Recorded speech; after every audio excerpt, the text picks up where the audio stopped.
Hey there, A-Bird, friend and fam in the combatant nation. Today's video is going to be a little bit different. It's not going to be swilling coffee and making caffeinated rants and reviewing products. I'm going to attempt to share a little bit of knowledge and insight in the most simplest terms possible to hopefully spur somebody else that has no knowledge or very little knowledge on this subject to go out and learn more and possibly share it with somebody else. Because the more we learn, the more we are prepared. This is going to come into important play in this conversation, being prepared and being knowledgeable. Very well. Situational awareness, of course, is the backbone of everything that will keep you safe if you apply it.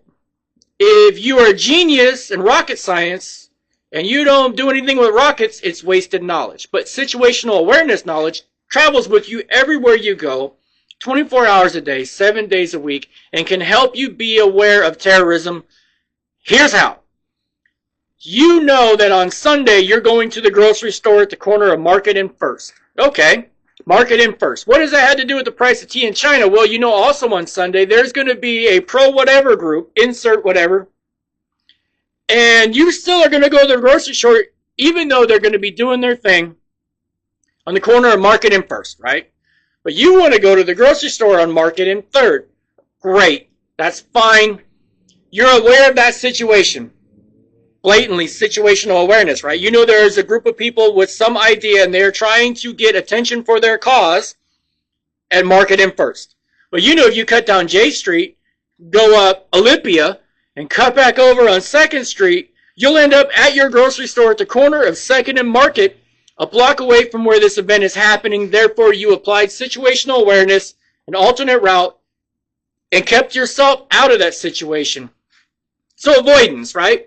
Situational awareness, you know, hey, I'm going to go outside, but there's a freaking alligator over there in the front yard. I'm going to go out the back door. There's no need to go out there and get bit by the alligator, right? Dumb analogy, I get it. If you have a better analogy, go ahead and put it in the comments, like, comment, subscribe.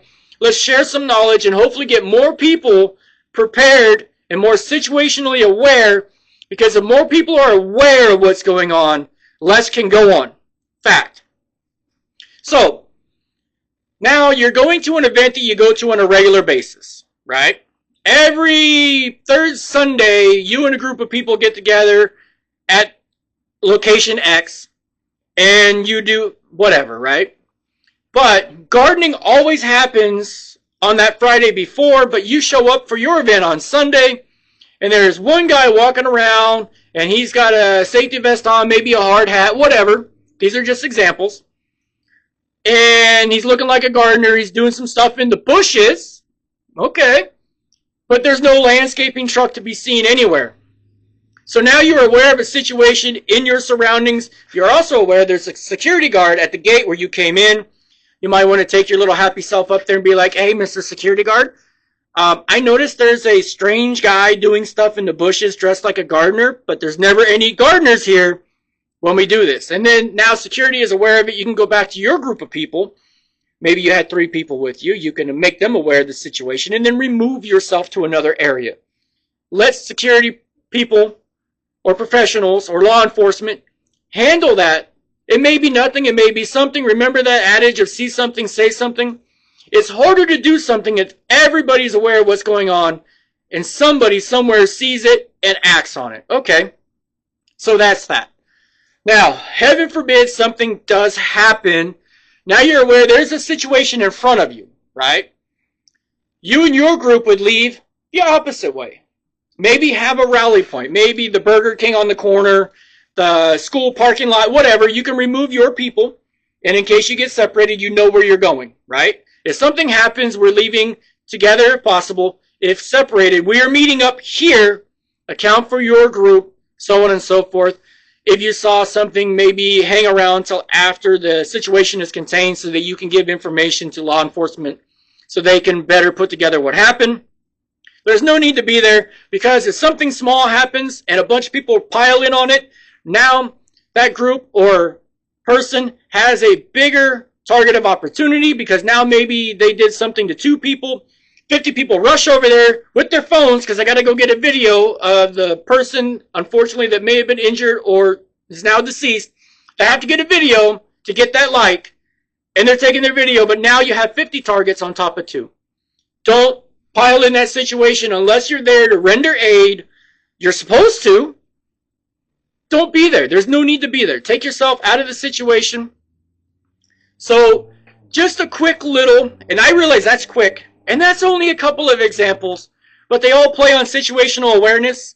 They all play on being aware that, unfortunately, terrorism is an ingredient in life. There's somebody somewhere that doesn't like you, no matter who you are, what you stand for. Somebody else likes and stands for something different. But the more people that are conscious of what's going on and aware and use that information and pass it along to the appropriate people so that action can be enacted, it makes what could be a soft target where a bunch of people are just standing around on their phones. Oh, this is so great, kumbaya. And they got their heads up their ass. Okay, they got their heads in the clouds. They're doing their thing.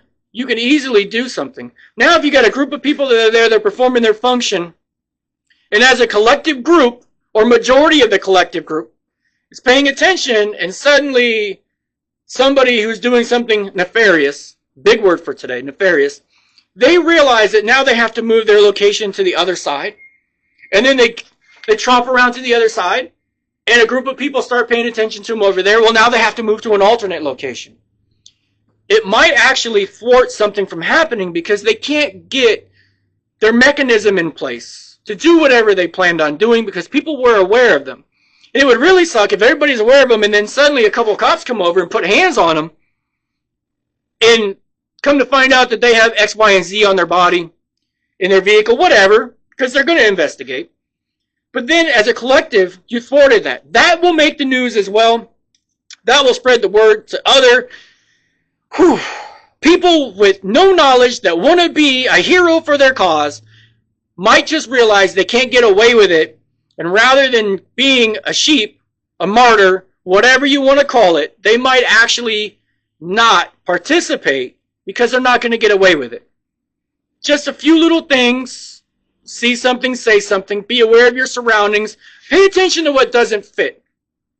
If you're at a rally for comic books, and there's a guy that shows up, and he's not dressed like Superman or Batwoman or whatever in the crowd, and he shows up,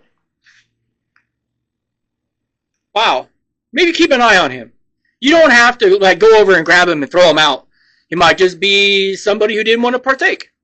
But if the person doesn't fit, give a little attention, because things that don't fit, they don't fit for a reason. Or if you notice that something isn't right, don't be afraid to say something. If you're wrong, you're wrong. But if you do it appropriately, nobody gets harmed, nobody gets hurt. It's not a big deal. Just a little bit of a dive into awarenism for terrorism. We're going to use isms today.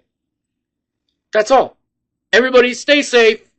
Do what you can. Learn more. Be more prepared. Knowledge is power. Rambo said it best in First Blood Part 2. He always believed that the mind is the best weapon. That's all I got for you today. A quote from Rambo and a little bit of awarenism for terrorism and some situational awareness. Everybody, if you got another thing to add to this that's relevant and prudent and will maybe spur other people, or if you have sources for knowledge, go ahead and share that in the comments. Let's make this a spot for knowledge sharing and knowledge expanding. Everybody stay safe. Out.